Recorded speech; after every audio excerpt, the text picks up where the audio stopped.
I do want to welcome to the Bakari Sellers podcast one of my homegirls. We were just talking about it. We might speak a little Gaffanese in here, but I want to welcome Amber Littlejohn to the pod. What's going on? Hey, thank you, Bakari. Great to be here with you this afternoon.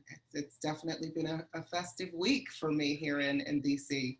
I know. Talk a little bit about what your role is right now, and let's just hop into. We'll get to some of the questions we ask our guests normally, but I want to talk about this hot topic and where we are.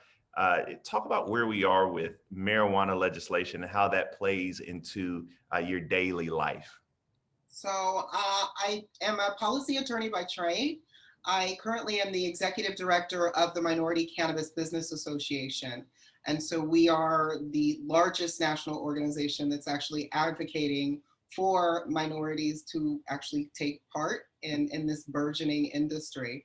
So cannabis. We gotta have some. We're gonna have Kaya throw in some sound effects after that. That's important right there. Shout out to all the work that you all do. I'm sorry to interrupt. No, please. This is it's my daily bread. And so often in this legalization discussion, we have these kind of free the plant, legalize it activists that have been here for decades doing incredible work. We have criminal justice reform activists that have been doing incredible work. And now in the past few years, we have big corporate cannabis, but absent from the discussion, often at the state level and the federal level, is us. There is a lot of lip service paid to the participation of our community in this industry, but in terms of who is actually advocating for us and our interests, it is limited. It's a lonely job. Look, so usually I start the episode by asking this, and because you told folk what you did, I think it's important for you to walk us through the arc of your career. And you're a lawyer by training, and you spent much of your career in Washington at the intersection of law and policy as a lawyer lobbyist. I say lawyer first. Walk us through the arc of your career in Washington, and why did you choose to become a lawyer lobbyist? And then why did you choose kind of hemp and cannabis as your passion? Well, I started in the dietary supplement industry. I was a business owner, and kind of after a measure of success there, I decided that I wanted to venture into the world of policy. I did this because we were constantly reactionary and defensively battling regulatory policy. It was devastating the industry. And so I made a decision that I was going to come to Washington and work to kind of change the law. So I started out in dietary supplements. So I've been in the emerging, embattled, scrappy areas of regulatory policy for some time. So exciting. So exciting. Hey, I love regulation. And so it was a natural transition through dietary supplements into hemp and CBD, and then ultimately into cannabis. And cannabis was really calling me because, I am born from activist parents. And so while I was a lawyer lobbyist in DC, there was always that siren call of the cause that was kind of beckoning back to me. And so doing the work that I do now, I really do get to kind of exist at the intersection of both, the policy and politics, and also just service to my community. And so do you believe, and I'm assuming the answer is yes, but and kind of explain why you've come to that conclusion, but do you believe that cannabis is the next frontier in nutrition and wellness? Absolutely. I mean, we have just started the way that regulations and research restrictions are today. We are just starting to chip away at the capacity and the potential for this plant to heal. And what we are seeing is remarkable, from pain relief to stress relief to, diversion and getting people off using opioids. So we are excited. We are truly sitting on the new frontier of really wellness. And there are so many delivery methods now that technology is increasing. We are able to get away from smoking methods. So it's an exciting time, just as somebody who has dedicated their career to health and wellness industries, and as somebody who truly believes that this is a pathway also to help restore our communities.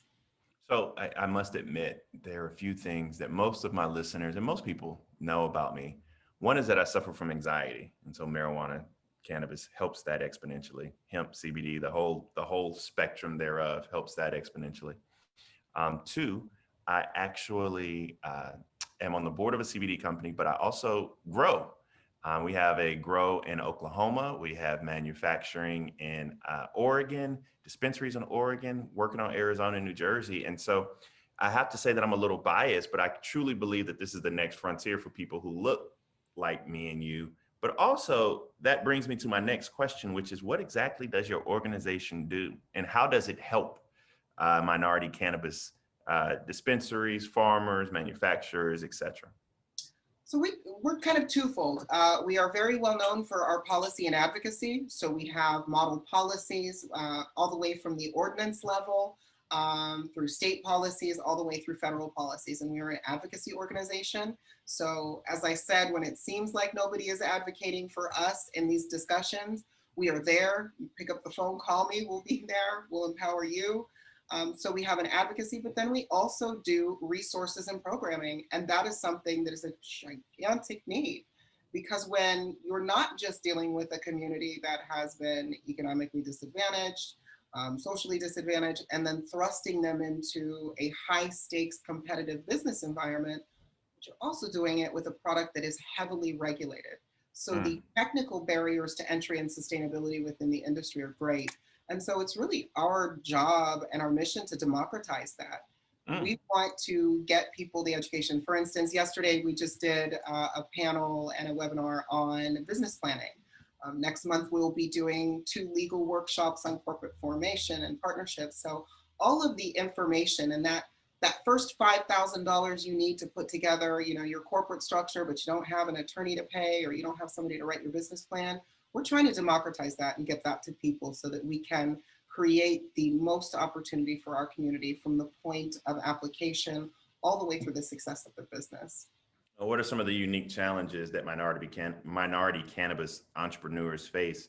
And if you could talk about some of the larger players in the cannabis industry that minority entrepreneurs are competing against, and why a group like yours is necessary to be that voice for Black and brown cannabis entrepreneurs. Yeah, well, I mean, the biggest challenge that minority businesses are facing, and this is applicants and licensees, is capital and access to capital. We are talking about applications where the application process to submit a competitive application can cost you anywhere from a few $100,000 to millions, like $2 to $3 million to submit an application. A good example of that right now is for the state of Connecticut. If you want to bypass their lottery system, you can pay $3 million. And so these are, okay. And that's a bit much. Now I will tell you that, if you're growing in a state like Connecticut, you'll probably make about $4.5 million a year with a steady growth, but you still got to have $3 million to start. You need a little loan from Daddy.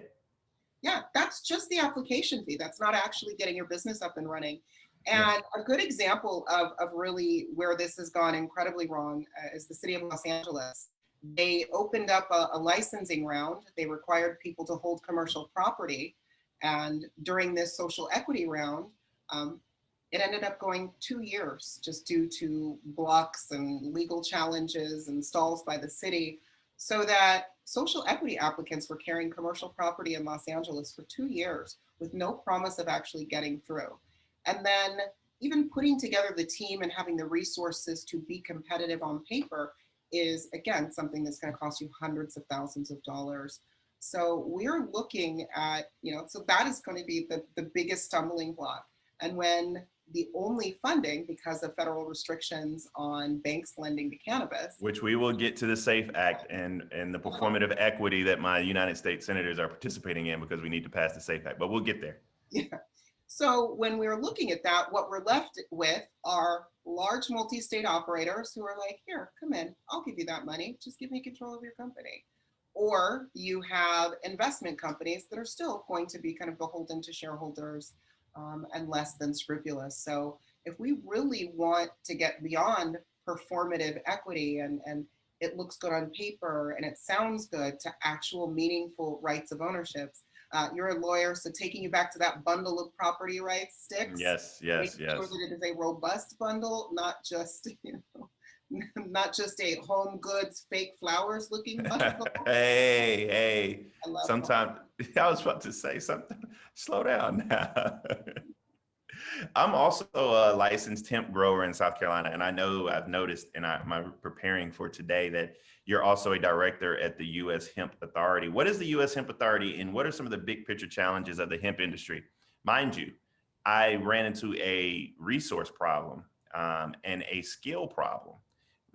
My business partner and I had found two farmers that were utilized by every hemp farmer in the area who had the expertise, because people don't know that it's a very difficult crop to grow. And we, in South Carolina, we have not had many successful grows, and I don't have $600,000 to waste. So, but what are some of the bigger picture challenges you see from that industry, and the role that you play in addressing that access for minorities in particular? Yeah, so the US Hemp Authority is a standard setting organization and a third party certification organization. So with this giant influx of products that are coming to market with CBD, and you're seeing them on clearance shelves and you're like, does this work? What does this do? It's an organization that actually comes along and sets standards for product quality, to really help consumers be able to identify what has been tested, what is going to be safe, what is going to be made by a reputable company that is using practices that are in line with the standards set by industry. In terms of the biggest challenges for minority operators in this space, it's really a lack of clarity around the regulatory framework creates a situation where the risk is high and lenders are unwilling to give, and people are unwilling to invest in kind of smaller businesses. And as you mentioned, the technical expertise is a big, giant one, because it boils down to plant quality. Because if you're going to be dealing with a smaller scale grow or a smaller scale product, you want this to be boutique. So that means that the quality of your product would want to improve, the processing methods be pure. And so this is, again, something that we are looking to direct both through my work with the Hemp Authority and with the US Hemp Roundtable. Actually worked with the Roundtable to start their Minority Empowerment Committee, where we have actually been going out and providing education and resources to the minority hemp community. And so the education, the expertise, and connecting people. The other big thing is network. Having somebody to sell your product to. You may have biomass and you don't actually have somebody to sell it to. Correct. So being able to build the network, both to support, mentor, and also just buy product and assist. So that has been a top line priority for us on the hemp side. And it's been a great partnership, actually, because we're able to work with them through MCBA, because we actually have quite a few folks with us that are in that industry as well. See, my biggest problem with hemp was that we are able to identify great seed, and we have someone to buy the product, but the middle stage of the grow has proven to be the most difficult. And we've had farmers with some tragic tales of losing millions of dollars in a grow because the soil may have had a oil or a gasoline in it, and it destroyed it. It's been a mess, to say the least. Yeah, so, and especially when it comes to contaminants and then testing on the back end and being able to manage your land, it is definitely it is a journey. But that is exactly why it is important that we are connecting people in our community. I mean, what to me, as a woman whose roots lay in South Carolina, nothing feels better than the idea of my folks being able to grow and farm hemp on their own and grow and prosper and feed their families in South Carolina soil. So we want to make sure that we are providing them with the expertise and resources. And hemp has its own history, and its own connections to slavery, and direct connections. So it's really important, and I'm encouraged by the fact that the hemp industry has really made that a priority. So let's fast forward to current events. People want to know, they want your breakdown and analysis. There was big news in the cannabis industry this week. Senator Schumer, Booker, and Wyden proposing the Cannabis Administration and Opportunity Act. What does the bill do? So the bill itself would deschedule cannabis and essentially create the pathway for the legal cannabis industry, and do so with equity and justice being out front as issues, which is encouraging. So it's undoubtedly an historic moment. You have the leader of the Senate Majority Leader, you have the Chair of House Finance coming out and standing in favor of legalization. It's promising that this is a discussion draft because that means that there is going to be opportunity to engage. And so far, the opportunities have been meaningful.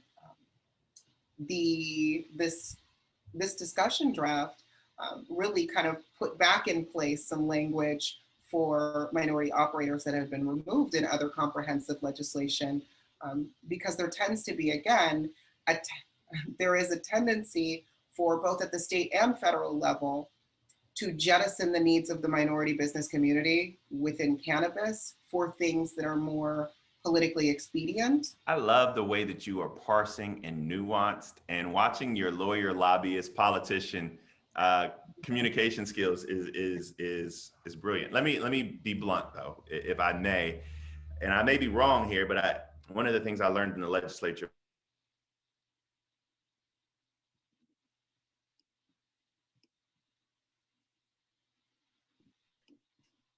Did we lose him? Oh. Yeah, I lost him. Oh. Okay, you're back. No. Oh, I was the one. I thought it was you guys, so it was me. Okay, I'm back. I'll start it over. That question over. So let me be blunt here, and you can correct me if I'm wrong. One of the things I learned in the legislature was, how to count votes.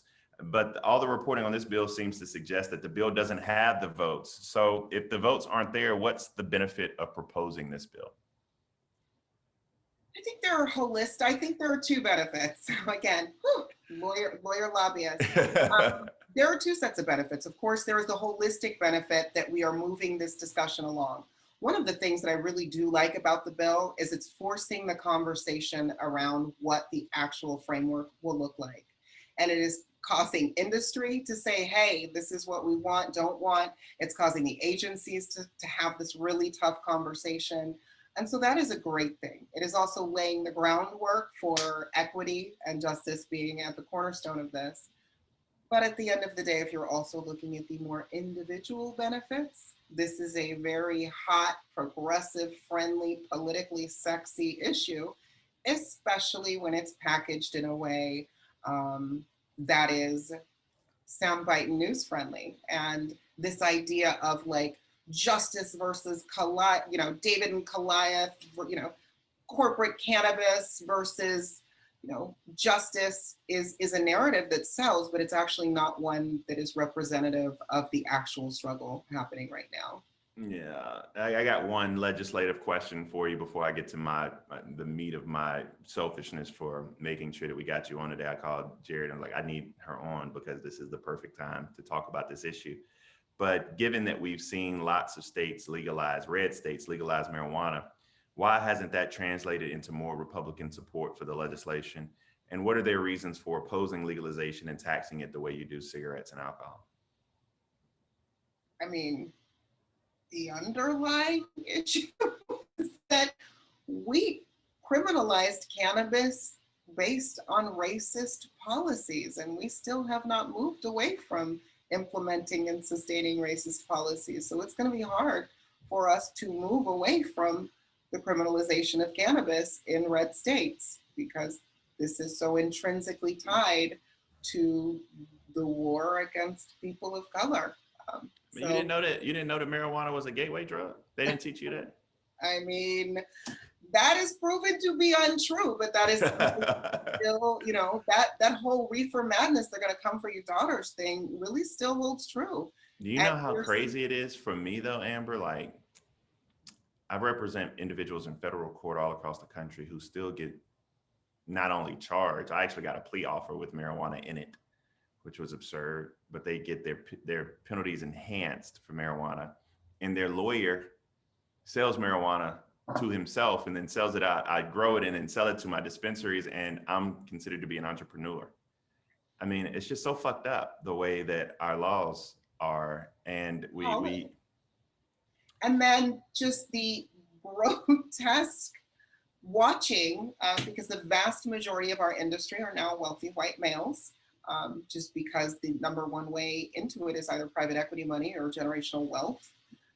So watching this community become rich and watching folks still be incarcerated. You said you have ties to the industry in Oklahoma. with LaRue Bratcher, who is being deprived of his right to use, the castle doctrine and self-defense after 2 nights in a row defending his dispensary. He's unable to use that because he couldn't come up with $100,000 to do the upgrades required to renew his license. So he is being charged as a felon. All of his otherwise would be legal, had a license, but it expired cannabis operations are now being treated as a criminal enterprise. And he is facing life in prison for defending himself. So these are, so on one side we have that, and then on the other side we have it kind of Cannabro, make it rain, printing money, and it's frustrating. It's really frustrating to watch. Yeah, that's depressing. Talk about, one of the things that people don't know is how much it costs me to bank my weed, and how banks are, I don't want to say they're taking advantage of it because they are banking for us, but they get a premium price. How difficult is it to bank cannabis businesses, and specifically, how has the lack of reliable and cost-effective banking and financial services disproportionately impact Black and brown entrepreneurs? Because if you think about it, I'm pretty sure that some of the fees that this gentleman we were just discussing paid to banks, he could have used that to make sure that his license didn't lapse, because these fees do run upwards of hundreds of thousands of dollars a year. Yeah, there are 2 pieces to that. So I will handle the banking products and services side. It's extraordinarily expensive. To even open an account, you're normally going to have a big due diligence process, which is going to run you anywhere from about $10,000 to even $30,000. That is just to apply and have them do the background check to get the account. And then your account will every month be a gross percentage, a substantial percentage of what you're making. Sometimes flat fee on top of flat fees, $2,500, $5,000 a month. Those are just your banking fees, not including the additional fees. You have limited access to services. You can't use credit cards. You can't do electronic transfers. Can't wire money nowhere. So what ends up happening is we have a very cash-heavy system. And if we are building locations in areas where we want to reinvigorate the community, you are mixing large quantities of cannabis, large quantities of cash in one place, in a place where people are economically desperate. It has proven to be a recipe for disaster all over the country. We have people killed, we have had people held up. So on top of the cost, we have the human cost. I have a member who is opening a dispensary in South Central shortly, and she has spoken to me about her fears being a single mother and whether or not she will come home at night because she is operating in this cash-only business, and she is a target because of that.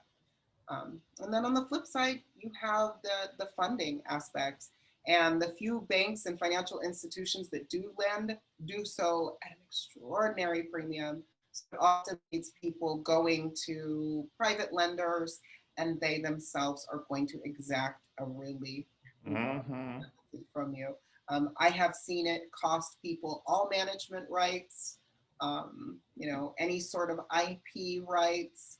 I saw one contract that had a forced sale provision where a license in the city of Los Angeles would be forced to be sold for $200,000, which is not even a tenth of the value of that license in that market.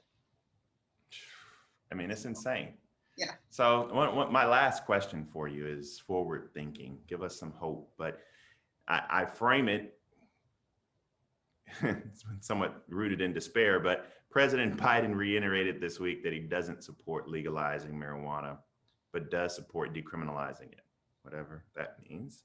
But can you help our listeners make sense of what the difference is and why it matters, particularly for us as minority cannabis entrepreneurs? And what does 2022 and beyond look like for the field? And will we ever get it rescheduled? Does a law have to be passed for it to be descheduled or rescheduled? Can you do that with the stroke of a pen? What does that look like going forward? So going back to your first question, decrim versus legalization. Decriminalization would mean that it's not a crime to have it, but it doesn't create a legal market. And this is particularly troublesome for us because, as we're seeing in the district, for those of us here in DC, The gray market. We have a gray market, and when you can possess and use, but you can't sell, that risk often falls to our community, and we end up continuing to be disproportionately policed for that. So it is really important that we do legalize, and legalization is the ultimate destination. As to whether the descheduling, meaning taking it off the schedule of controlled substance alongside heroin and crack cocaine. Mind you, Caucasian people, cocaine is actually lower on the schedule than marijuana, as is methamphetamines as well. But removing cannabis from the schedule of controlled substances so that it is not, so that we are not in a position where we are treating it as illegal, and we can open up the market and be able to actually open up the sale. There are ways that can be done. It will not be done through an administrative process. That won't be done, obviously, because the Biden administration. Could he though, with the stroke of a pen, reschedule? I think that's a little bit up for debate. There are potential methods for him to do that through DEA. That's what yeah. But some people disagree with that. But the problem with that, and this is the circular logic, is that when cannabis was placed on the schedule, it was done in contravention to the evidence that existed. Nixon's experts came back and they said, hey, no, you shouldn't criminalize this. It's not that serious. And he was like, no, I don't like your answer. I don't like Black people or hippies, and I want to figure out a way to put them in jail. So he went back and tried to again figure out how to do that and redid the report. And so you're talking about cannabis being scheduled in contravention to science, but now we are stuck in a position where they want robust scientific data to be able to remove it, but you can't study it because it's on the list, so you can't remove it. You can't study it because it's not removed, and you can't remove it because it's not studied. And so it is absolutely on Congress, on the administration, to act and to act swiftly to correct this injustice, because it was done, and it was done not in public policy, but in fear. And that is documented and not conjecture at this point.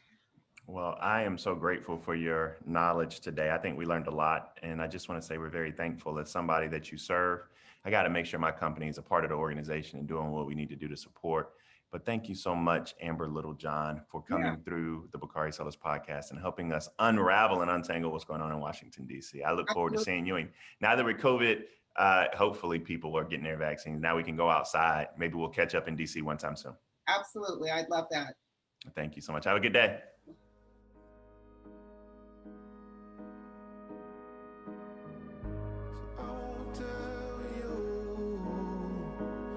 It's gonna